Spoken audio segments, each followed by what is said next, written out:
കുഞ്ഞുങ്ങൾ കളേഴ്സ് തിരിച്ചറിയാൻ ഉറപ്പായും ചെയ്തു തുടങ്ങാനുള്ള കാര്യങ്ങൾ. കുഞ്ഞുങ്ങൾ ചെറുതായി സംസാരിച്ചു തുടങ്ങുമ്പോഴേ നമ്മൾ ചെയ്തു തുടങ്ങുന്ന കാര്യമല്ലേ നിറങ്ങൾ പഠിപ്പിക്കുക എന്നത്. പച്ച, മഞ്ഞ, നീല എന്നിങ്ങനെ പറഞ്ഞു പഠിപ്പിക്കുകയും കാണിച്ചു കൊടുക്കുകയും ചെയ്യുമല്ലേ. അത് മാത്രം പോരാ, കുഞ്ഞുങ്ങൾ നിറങ്ങൾ തിരിച്ചറിയുന്നുണ്ടെന്നും നിറങ്ങളുടെ പേര് പറയുമ്പോൾ അത് മനസ്സിലാക്കുന്നുണ്ടെന്നും ഉറപ്പാക്കണം. 2.5 വയസ്സ് മുതൽ കുഞ്ഞുങ്ങൾക്ക് പ്രൈമറി കളേഴ്സ് പരിചയപ്പെടുത്താം. 3 വയസ്സ് മുതൽ പ്രൈമറി കളേഴ്സ് തരംതിരിക്കാനും ഐഡന്റിഫൈ ചെയ്യാനും നയമിംഗ് ടാസ്കുകളും കൊടുക്കാം.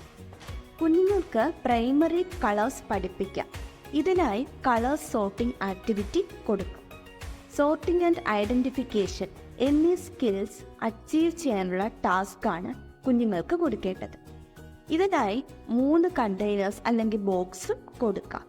ഇത് പ്രൈമറി കളേഴ്സായ റെഡ്, ബ്ലൂ, യെല്ലോ നിറത്തിലുള്ളത് കൊടുക്കാം. റെഡ്, ബ്ലൂ, യെല്ലോ നിറത്തിലുള്ള ക്യൂബ്സ് അല്ലെങ്കിൽ മുത്തുകൾ കൂടുതൽ എണ്ണം കൊടുക്കാം. വസ്തുക്കളുടെ നിറത്തിലുള്ള ബോക്സ് വെക്കാൻ ആവശ്യപ്പെടാം. വസ്തുക്കൾ എടുക്കുമ്പോൾ നിറത്തിൻ്റെ പേര് ആവർത്തിച്ച് പറയാം. ടാസ്ക് ചെയ്യാനുള്ള രീതി പാരൻസ് ആദ്യം ചെയ്തു കാണിക്കണം. കുഞ്ഞിൻ്റെ ബ്രെയിൻ ഡെവലപ്മെൻറ്റിനായി വേണ്ടതെല്ലാം കൃത്യസമയത്ത് നമുക്ക് ചെയ്യാം.